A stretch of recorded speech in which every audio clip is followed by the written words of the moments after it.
Well, good afternoon, and thank you very much for joining us today for this virtual town hall. I'm Brigadier General Clint Murray, your BAMC commander. We really are looking forward today to having a nice conversation, sort of highlighting where we are within BAMC. I've been here for about 3.5 weeks as a commander, and it's been just an amazing experience walking around the hallways, talking to our staff, talking to our patients. It really is special, and hopefully we'll be able to highlight some of that today, but also sort of address some of the issues and concerns you might have across really what we're wrestling with in San Antonio, but really across the U.S. and across the world. So today I'm here with three other wonderful people. First of all, Command Sergeant Major Reynolds. He and I have been hanging out as battle buddies for about the last 3.5 weeks, so it's great to be there. And we're here with Colonel Yoon, a person I've known for probably 21, 22 years, so it's great to have her.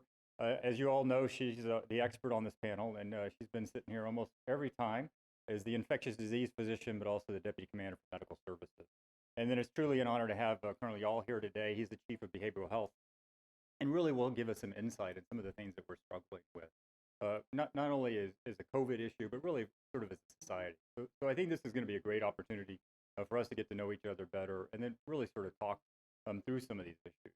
But what's really nice is that this is that chance for us to actually sort of come to you and have you come back to us with those questions that you think we need to address so we can answer that are really important.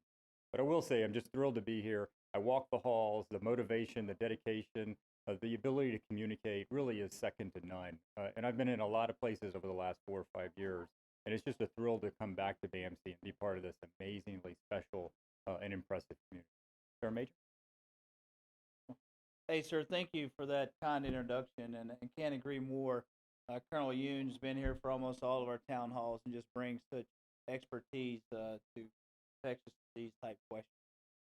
Uh, it's great to be here with y'all. Just like you, sir, I'm very humbled to be a part of the team here, the entire BAMC team, and the phenomenal job that all of you do.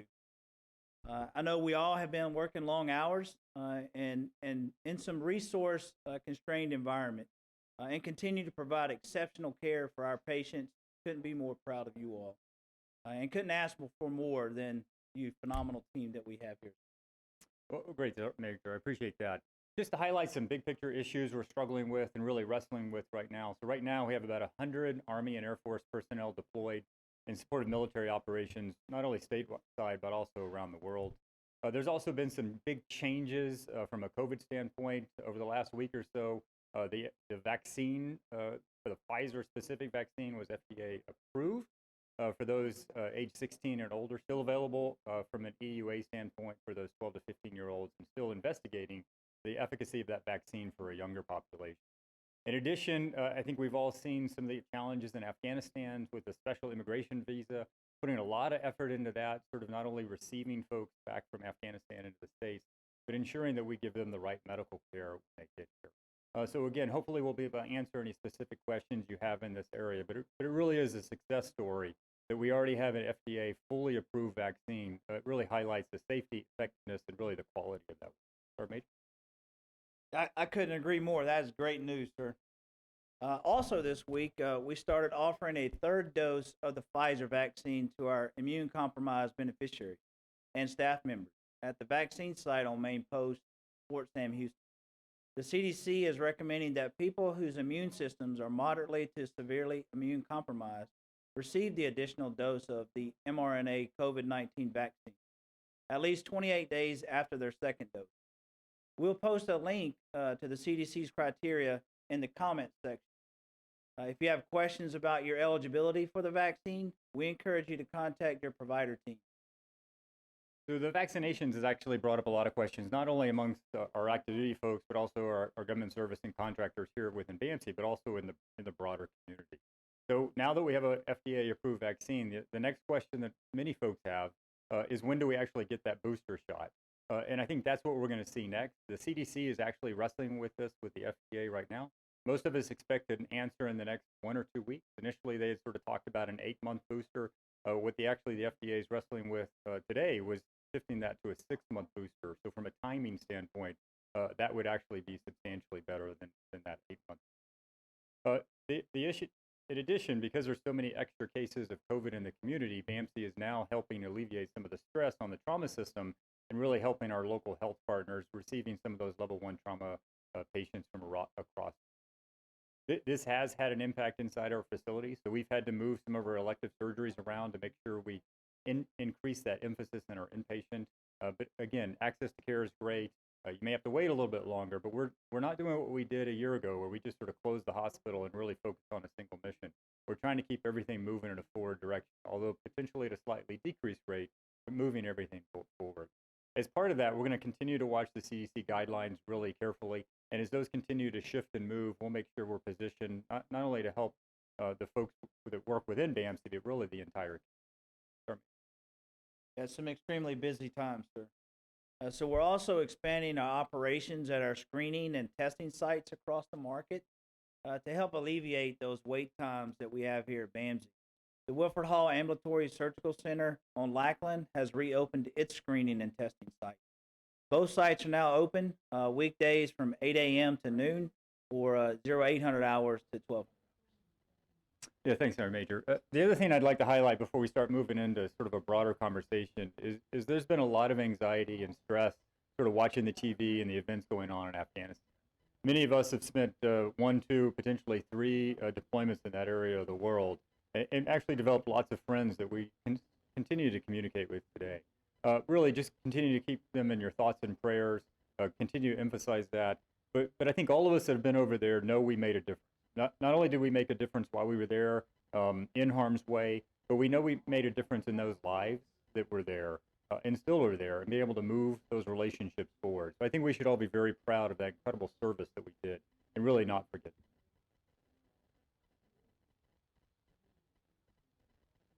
And team, with so much going on, it's understandable if you're struggling with the stress and uncertainties, both personally and professionally. Now more than ever before, it's absolutely vital that we maintain our physical and emotional well-being.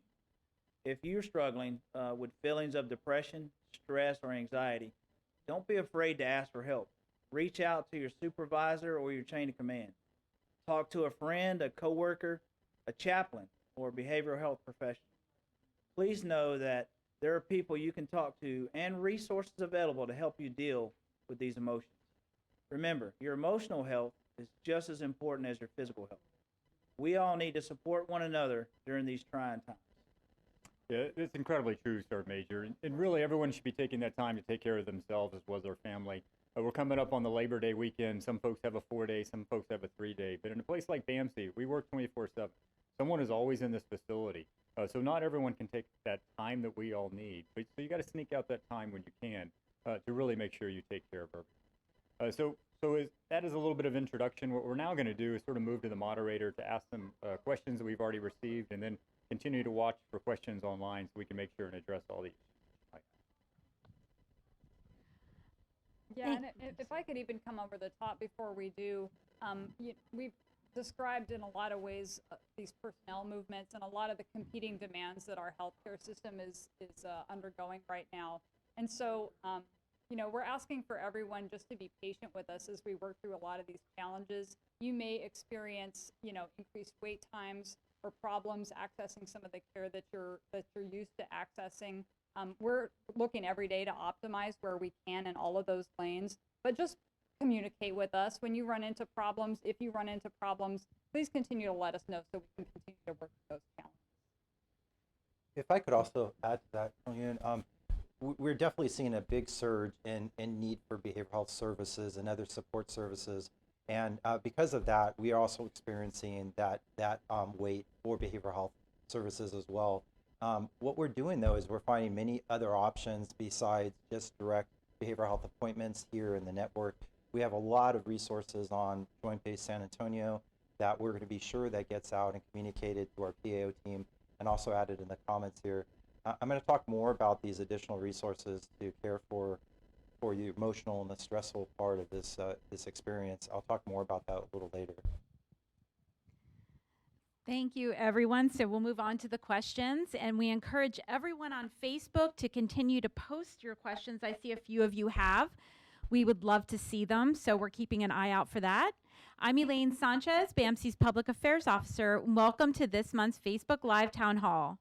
Thank you to everyone who submitted questions in advance. We'll do our best to answer all of them.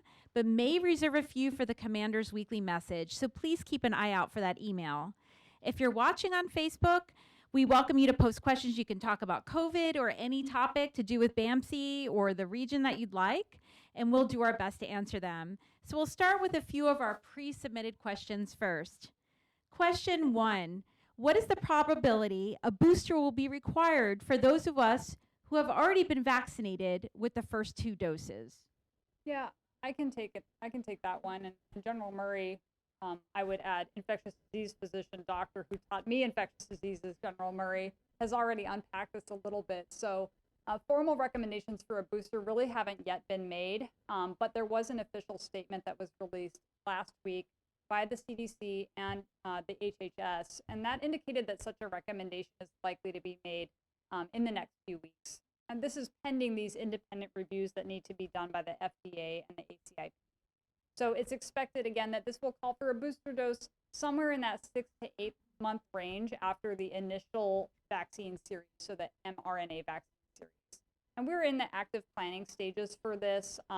How this is going to be rolled out, more to follow, but we're really considering all the possible mechanisms to make sure that this is available and accessible to our staff and our beneficiaries.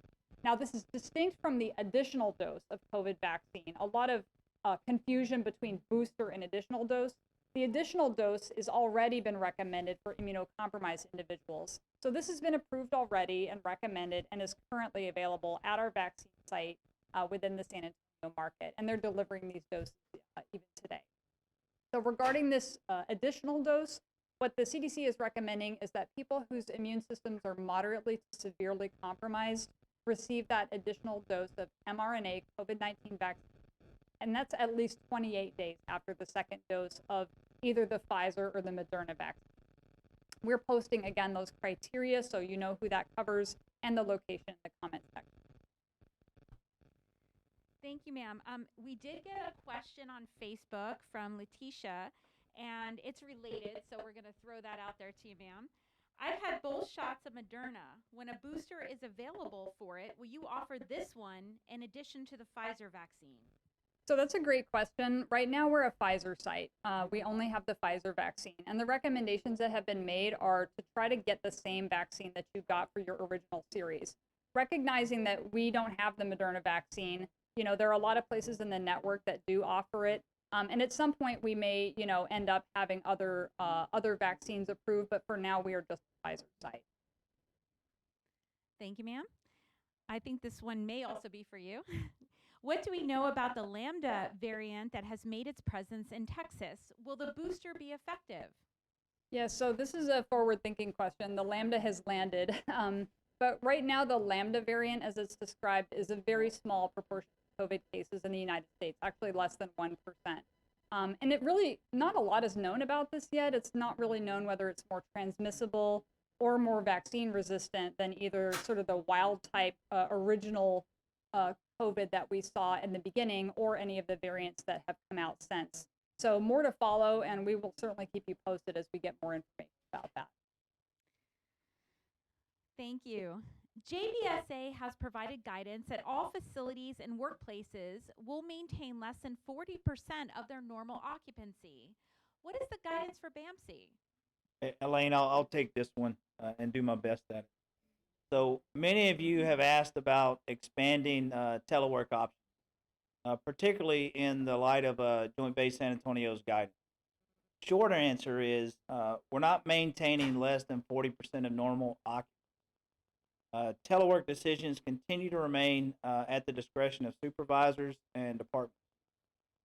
As a 24/7 healthcare facility, we have a unique mission requirement that require most of us to physically be here to deliver that healthcare benefit and take care of our patients. However, we'll continue to leverage telework and virtual appointments when possible to ensure everyone's safe. Safety is extremely important to all of us, especially the CGM. We also continue to require face coverings or personal protective equipment as outlined in the hospital policy. We encourage supervisors to engage with their teams to ensure you are tracking individual requirements or issues. For leaders with teleworking personnel, please ensure you have a signed and approved telework package on file for your staff. We'll continue to assess conditions and individual situations, and we'll adjust accordingly. Yeah, and Sergeant Major, just to add to that, last time about a year ago when we sort of completely decreased operations in this hospital, really sort of shifted everyone to an outpatient work, maximized all the different virtual communication systems we had. We were really living in an era when we really didn't know what was going on. We weren't understanding the virus. A vaccine was not available. We weren't really completely sure about how we address face covering and physical distancing and eye protection and the such. So move forward, 9, 10 months later, we now have most of that information. So lots of the ability for us to protect each other inside this facility and really protect each other from not only our patients getting infected from us or our patients infecting us and infecting each other, we now know how to sort of mitigate that risk as much as possible. So this is just a chance for us to continue to maximize why we're here, which is to take care of our patients and to take care of each other so that we're actually successful. Thank you, sir. Are vaccines mandatory for service members now that the vaccine is fully approved? How can people who want an exemption to the mandate get one? Yeah, thanks, Elaine. I'll take that question. So I think it's incredibly important for us to stay healthy, to stay in a ready force to actually be effective, not only for taking care of our patients here at BAMC, but also really from our deployment all over the world. The Secretary of Defense a couple weeks ago put out a policy that said that basically every active duty person is going to get vaccinated either September 15th or when the FDA approved the vaccine, whichever one first. And we now know that the FDA has approved the Pfizer vaccine. So there's already movement for everyone to start getting their vaccination that are active duty personnel. We have policies and processes that we're developing right now to finalize that. We are working through the exception to policy programs. We've always had exception to policies for vaccinations, whether it's for religious reasons or medical reasons. We will work through the exact same process we always have. We will be incredibly consistent, but we will start pushing the vaccines for all active duty folks over the next couple of weeks to really make sure we maximize that protection to make sure we can. Next question. What is BAMC's policy on isolating once we know we've been exposed to someone who has tested positive for COVID? Yeah, so first, just terms and definitions. Isolation is what we do when somebody has tested positive or they're actually sick with COVID. And quarantine is the word that we use to describe that period that you might go into after a close contact. So quarantine is only required actually right now for unvaccinated personnel who have been exposed to COVID. But asymptomatic vaccinated personnel do not need to quarantine. And the recommendation is that they should be tested for COVID about 5 days after their exposure ends. Then if they became positive, then they would go into isolation. So quarantine itself after an exposure for an unvaccinated person, this lasts for 14 days. And those individuals should also be tested at 5 days after exposure. If a person tests positive for COVID, they should stay in isolation for 10 days after their symptom onset at a minimum for a normal immune competent person. And this is assuming that their symptoms have begun to improve and they've been without a fever, off of fever-reducing medication for at least 24 hours. A negative test is not recommended to come back to work. And actually, we recommend against repeat testing for about 90 days following a COVID infection, unless somebody were to develop new symptoms that would suggest a new infection. And we're posting this information also. So, Colonel Yoon, I'd just like to add to that a little bit. This can be very confusing because this thing changes a lot, the guidance on this. So what I would encourage, our team to do is if you experience these symptoms or think you've been exposed, please contact your supervisor and have a conversation. If you're a supervisor, because the guidance changes so much, if you haven't educated yourself on the current guidance from the command, from CDC, please reach out and consult your chain of command, your NCO support channel, or one of our experts that are available to you. So that you get the right answer and take the appropriate actions to take care of our team and keep everybody. That's a really good call, Sergeant Major. And for our staff internally, we have materials posted on the SharePoint that are updated really weekly as things change. But feel free to reach out. Experts are standing by to take your call. Thank you very much.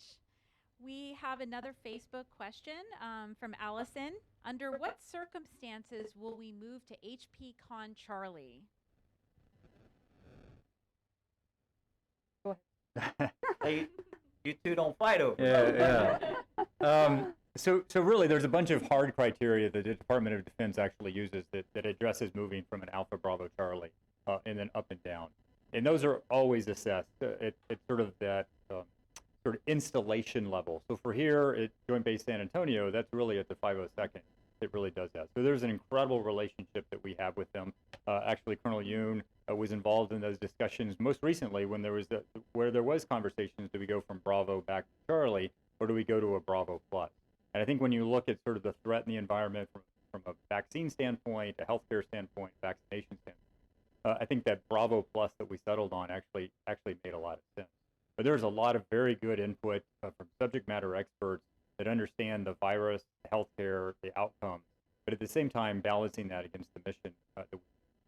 And you can see even in a place like Joint Base San Antonio, is some of the facilities like the Medical Center of Excellence went to wearing a mask earlier.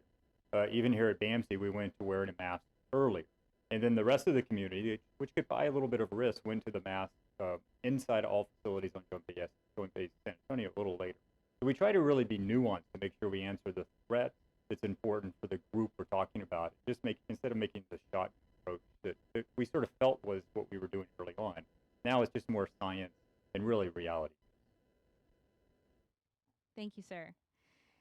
In this time of great uncertainty, there's a tremendous amount of stress placed on the medical staff. What is the command's long-range plan to combat this problem and restore morale? I would like to take a portion of this question.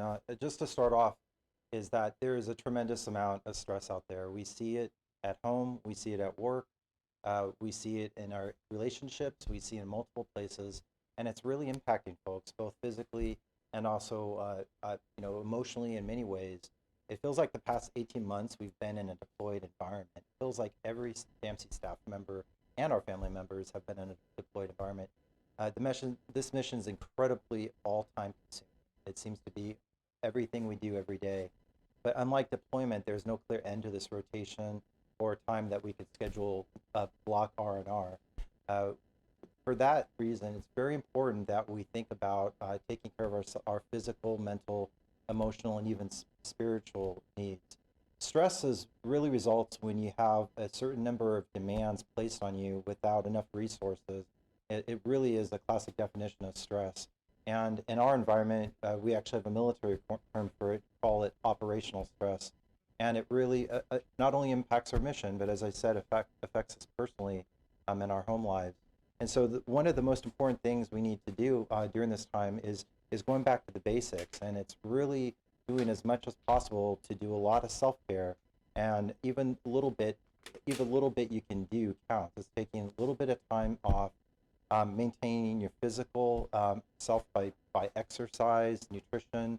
It's also making sure you're getting adequate amount of sleep, and that you are spending time in meaningful ways as much as possible. With the electronics now, unfortunately, we're having FaceTime as a great technology, but we need to encourage ourselves and our family and others to really turn off the electronics when we can, and find other creative ways for social interaction. And that there's many different ways we can do that, and we have a lot of ideas that we're going to share that are coming from authority resources such as the CDC and the American Psychological Association, many others that will help with that support. But the main thing is I think it's a team effort, and if we're doing this as a team and we're focusing on caring for ourselves and each other, that's a very good start. I'd just like to add to that a little bit and agree with everything that you just stated. And I'm a firm believer in that you got to find legal, moral, and ethical ways that help put a smile on your face, whatever that is, playing golf or bowling, spending time with the family, playing games with the family. And I highly encourage you to just do more of that so you can re-energize yourself and help you feel better and help you be a better version of yourself. And other ways that we can take care of each other is for leaders to acknowledge the hard work and accomplishment that your team's doing. Supervisors, we want you to recognize your people who are doing all this great work. Please tell us your stories. We are inspired by them.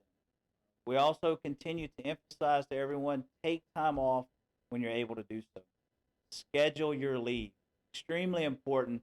you got leave to take, schedule it, take it. Together, we can cultivate a work environment where stress is reduced, not eliminated, and we have the resiliency to carry on and accomplish our mission with excellence, in which I truly believe our team does it better than anyone else. We're all excellent here at Team BAMC. We can accomplish this by listening and caring for each other, by treating each other with dignity and respect and compassion, by saying thank you, by reminding each other of the little victories and the incredible mission that we have. We truly have an incredible mission. A lot of competing priorities, and y'all do a phenomenal job at balancing. And by being each other's battle buddies and wingmen. Yeah, so I want to emphasize the same thing Sergeant Major saying. This is really foundationally important for us to be successful. This pandemic isn't finishing in the next 6 weeks. It's probably not finishing in the next 6 months. So as such, this is a long haul, and we've already sort of talked about this concept of being in a deployed environment state. And we just need to sort of understand the stresses associated with that. But at a command level, we're actually trying to be incredibly deliberate in this space also, right? So we're trying to tell you the why we're here. We're trying not to tell you how to do it. We're trying not to tell you what to do. We're trying to give you the bigger picture and then move forward. In addition, we're really trying to sort of emphasize the team approach, how we're trying to share the wealth of all the different demands and making sure people aren't getting out of balance with one group doing more than the other. I think the other thing that's really important to think through is that there's a lot of demands that we put on. We're taking those demands off. So we've actually stopped doing mandatory requirement for some areas. We've actually slowed down some of the training that requirements are going on. We've slowed down some of the computer-based training to really shift from those focus back into the bedside. And then if you're not at the bedside, we don't want you to be doing those things. We want you to go home. We want you to energize. We want you to get with your family, sort of reset that resiliency button to get you back up. Because that's really what the goal is over the next 6 to 9 months, is build it back up, and it's going to come down a little bit, and then we're going to build it back up, and it's going to come down. And I think many of us that have deployed over and over know that that's a foundational skill that you have to develop over time. And we're going to empower you to do that by trying to move yourself. And really, this is your chance to communicate to us. So when you see things that are out there that you think you're being forced to do, elevate up to the leadership. We will look at it and prioritize them, and if we can buy that risk down, we will. And that's really our commitment to you to try to take care of you, because this is really all about taking care of patients and making sure we're getting to a once in a 100-year event. That's where we are. We got to make sure we keep that right. Thank you, everyone, for that great information. Next question. If our children have already tested positive for COVID-19, would you still recommend we get them vaccinated? The short answer is yes. We would still recommend vaccination for your children who are 12 and older, or really anyone who is eligible for the vaccine. We would recommend vaccination for them, even if they've already had COVID-19. The reason for this really is that the native immune response is pretty variable. Some patients who have milder illness, maybe they have fewer symptoms, maybe they have no symptoms at all, they may not have as robust of a response, so they may be at greater risk of either a breakthrough infection with a variant or a shorter interval to a repeat infection. And so people who have had COVID and no vaccine actually are about 2.5 times more likely to get another case of COVID than people who have had COVID and not been vaccinated. So there's a clearly demonstrable elevated risk of getting a reinfection if you don't get that vaccine. Thank you, ma'am. Are the tests offered in the parking garage rapid antigen tests? If so, what's the time frame for results?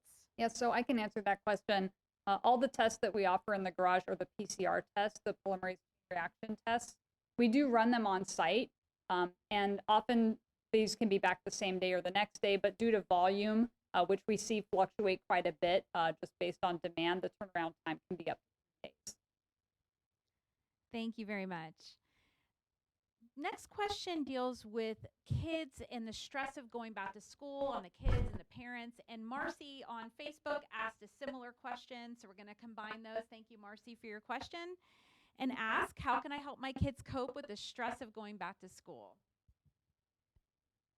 This is a really good question, because what we're seeing is there's been a very broad impact on our families and particularly our children now going back to school. And one of the biggest challenges we're seeing is really just the parents having to rebalance their lives and the work-home schedule, and a lot of anxiety about going back to school. There's a lot of unknown, and that part of what creates a lot of stress is just not knowing when this pandemic will end, and not knowing what sort of reaction the schools will take, and so forth. And what I want to underline with that is what we're seeing in our kids actually is our kids are actually very resilient. What we're seeing for the most part, our kids are actually adapting pretty well and actually improving in an opportunity to interact as long as it's safe within the CDC guidelines of mask wearing. And so the message I want to put out is really ensure that there is a normalcy in being reassuring to them. We tend to underestimate how resilient our kids are when they're with their peers and they're following the guidelines in the school. It's mask time, it's time to wash your hands, these sort of routines. Our kids do really well in that. So one of the things I would ask the parents to think about doing is just helping making that very normal process, and not being in a position where you're creating too much anxiety over the mask wearing and return to school. So in other words, a lot of times what we need to do is support our parents that are the ones. Myself, I have a 9-year-old daughter who's in 3rd grade, and I'm much more anxious than she is about her going back to school. And so I'm actually having to use my own skills on myself and saying, okay, just stick with keeping the routine. And so some of my recommendations is predictability as much as possible. As I mentioned, kids really love to have normal schedules, just like they go, lunch is this time and recess is this time, and I get picked up. Helping normalize that with them and supporting that. The other area I would do is making sure that they do have that opportunity for social interaction. There are many opportunities that we can do with creativity. There's a lot of things in this community that you can do safely under CDC guidelines. The weather is starting to cool off in a few weeks, not yet, but we're getting there. But those are sorts of things. Home activities, a lot of crafts. My recommendation is really just to really bring out the creative side in kids and that resilient side in them. I'll also mention that we're going to see stress manifested differently. And I said adults have a different way of experiencing stress, and children also do as well. Children, you might see behavior or academic problems.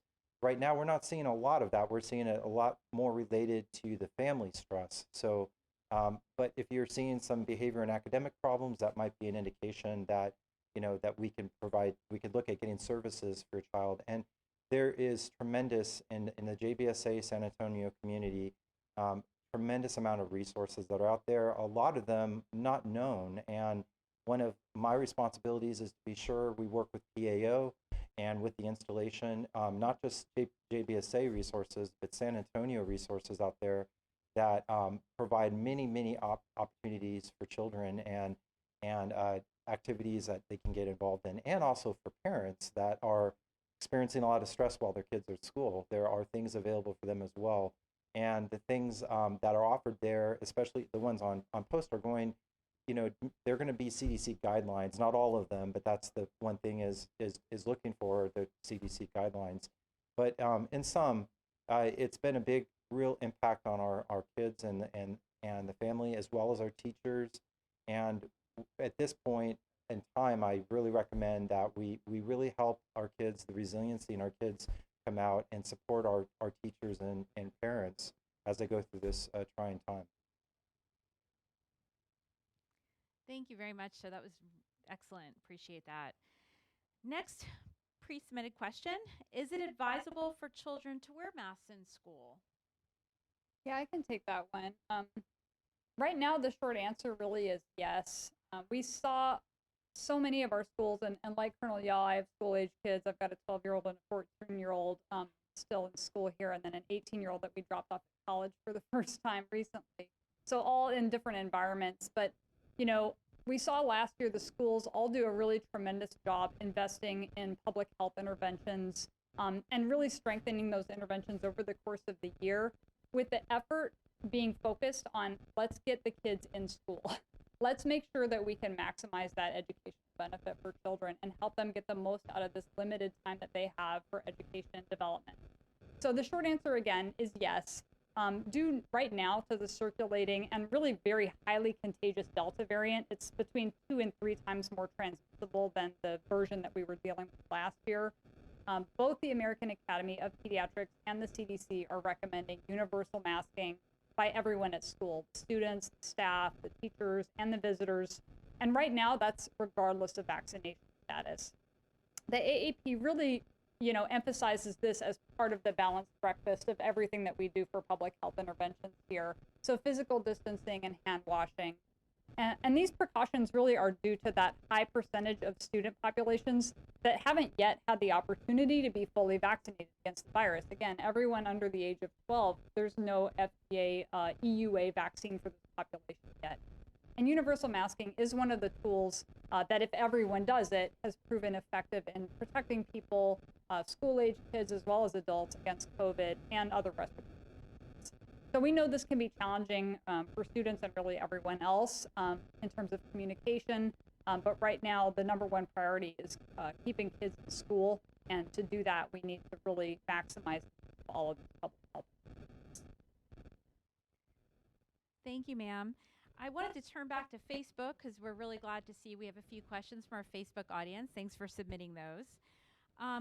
One of the questions is in regard to the vaccine.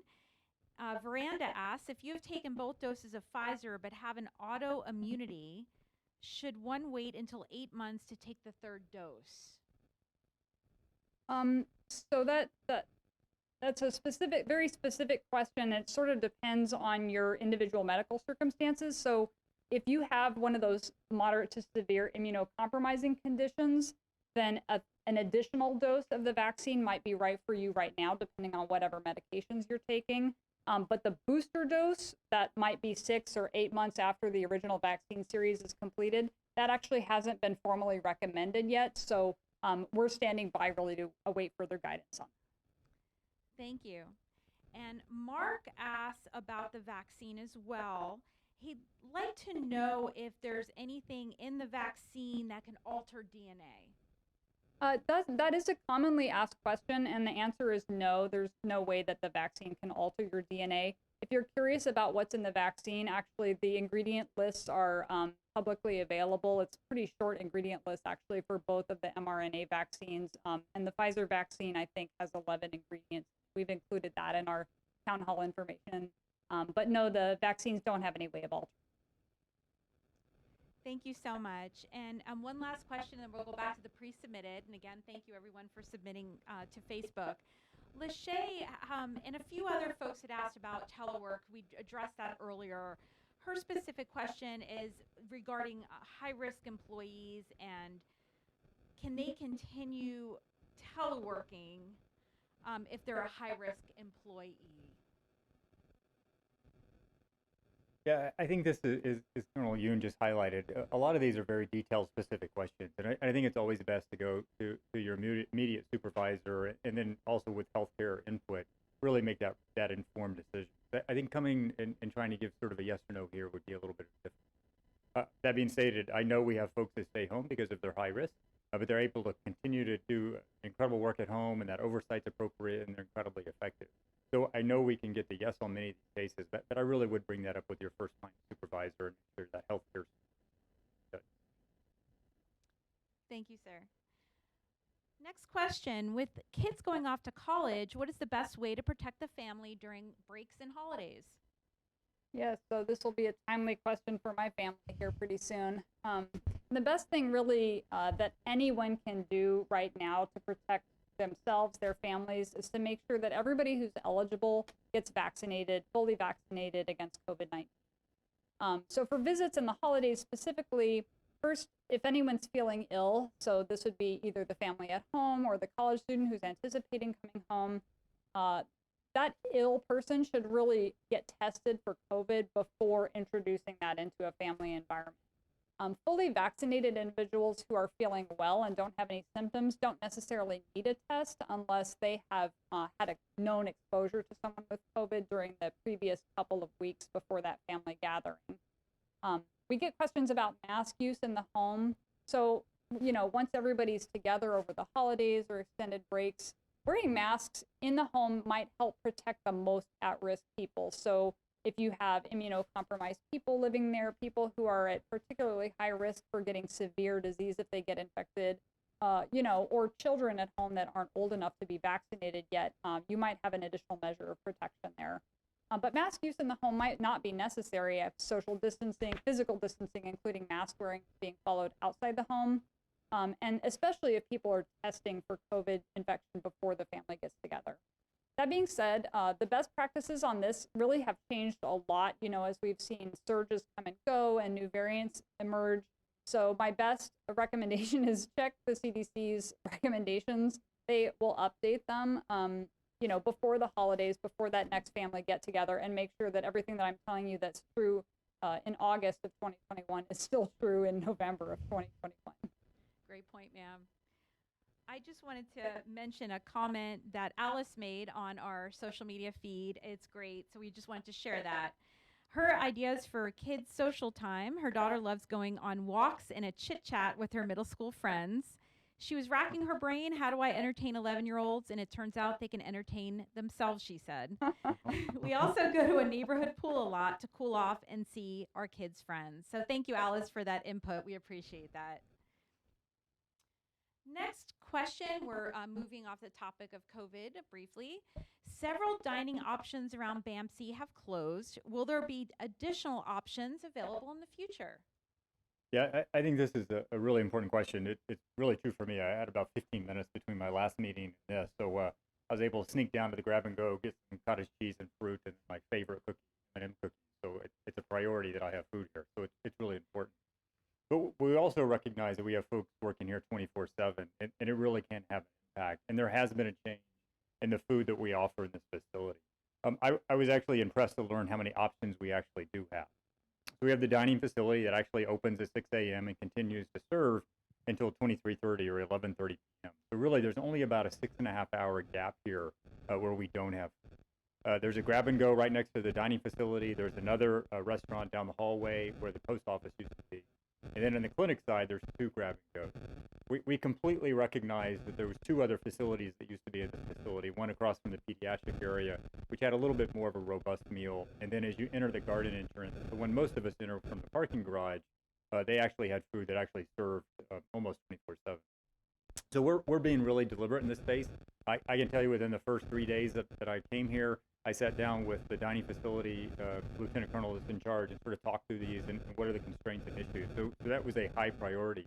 Dr. Yoon mentions that we have a graduate medical education program. It's actually required that we have food available in this facility. So we understand that. And as such, we're looking at a couple options. We're hoping we can move these forward quickly. That being stated, I think we've been saying that for a few months now. But we are trying to have a facility that moves into the garden area just to increase those options. We hope that'll be up and running in a number of months, but no promise. I know AFES is actually working through that right now, and you can imagine how complicated that can sometimes be. But what the PAO is going to do is start sort of putting up signs in those areas, and as we start to get to these windows of time and actually what's going to be served and what type of restaurant it's going to be, we're going to start advertising. But we do really recognize the challenge. Personally, I want so. Thank you, sir. We all enjoy cookies for sure. This next question, we have a few questions on Facebook. We really appreciate it. They're very timely. Jennifer and Crystal, thank you for putting these out there. Jennifer asked, flu season is coming up, and when is the flu vaccine available here? And then Crystal asked, if the flu vaccine and booster vaccine become available at the same time, can they be given at the same time? So 2 flu vaccine questions. Yes, thank you for asking the flu vaccine question. We're asking a lot of these questions too. When is the flu vaccine going to get here was the first question. The short answer is I don't know yet. Hopefully relatively soon, but we don't have total control over this. We know that already it's available in some network pharmacies, and when we get it delivered to BAMC can be pretty variable.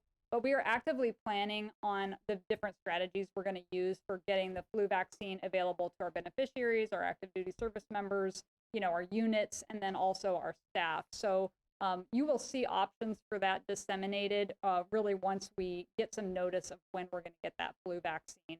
And the second question related to can we give them both at the same time? And the answer really is yes. Initially, when the COVID vaccine came out, they had sort of recommendations to space that out from other vaccines. At this point, the CDC has really relaxed those recommendations, and you can get multiple different vaccines at the same time just routinely. And COVID vaccine is no different really from the other ones. We're trying to look into our planning to find ways so that if there is like a booster of a COVID vaccine that's due around the same time that a flu vaccine would come out, that we don't have to send people to multiple different places to try to get that. So look for a lot more updates on this in the following weeks and months as we develop those plans and get some solid information on when are we going to get that flu vaccine. I would also say, please get your flu vaccine this year. Every year we say it, but also last year was really strange. There was not a lot of flu around at all. And we have seen out-of-season respiratory viruses become really a problem since we started relaxing a lot of the public health recommendations over the summer. RSV is a very common virus in children in the winter. It has been the scourge of summer in all the kids' populations really across the country. The pediatricians have been calling it swinter because it's been like winter and summer. And none of us really can predict what's going to happen with flu. But a lot of us are concerned that the respiratory virus season is going to be worse than usual this winter. So, I can't predict the future, neither can General Murray, but we're both nervous about it. And so please get your flu vaccine. So I'd just like to add to the tale that for those of y'all that do choose to get your flu vaccine, in the community, make sure you keep documentation proof that you got the flu vaccine. If you're part of Team BAMC or if you're active duty, reserve soldier, National Guard soldier, make sure you share that proof with your chain of command, and they can get the proper documentation in the appropriate system to capture that you're immunized with the flu vaccine. The same thing with COVID. If you choose to get it before it goes mandatory and we start giving it to all those that don't currently have it, if you decide to get it somewhere else, make sure you have proof, and we can get that documented. Very much. Yes, thanks again for submitting those flu-related questions. Quentin, and this is, evidently a hot topic. We've had several questions on this about telework. Quentin is basically asking, if I go to my supervisor and I'm not able to convey what I need, is there another level I can go to? Is another avenue where I can pursue telework or just have questions? Do you have a recommendation? I can make an attempt to answer this, and then by all means, the rest of the panel members may chime in. Telework, you need to work with your supervisor to get a telework agreement. And if you feel that your supervisor is not being fair and equitable with trying to accommodate that request, your supervisor has someone that they work with. In Army, we call it that chain of command. So you can always go to the next layer, the next echelon, with either your supervisory chain, your NCO support channel, or your chain of command. For those of y'all that have worked through like your next couple layers of supervision, chain of command, you always have a deputy commander, that a lane that you fall in. Army personnel, you have your company command team, your battalion command team, and then of course the CG&I. CG has an open door policy. You've exhausted all measures and you got a concern. We have the Ask the Commander and CSM question on our homepage. Have the open door policy, just like the company command teams do. The team. Our airmen that are out there, I'm sure the Air Force has a very similar process. So just because your supervisor says no, if you don't think it's right, just go to the next layer and supervisor. Yeah, I would echo what the Command Sergeant Major said. I think it's the best way to handle that. I think there's so many nuances that sometimes it's just important we inform the entire conversation. We can make the best decision, which really, again, is protect yourself.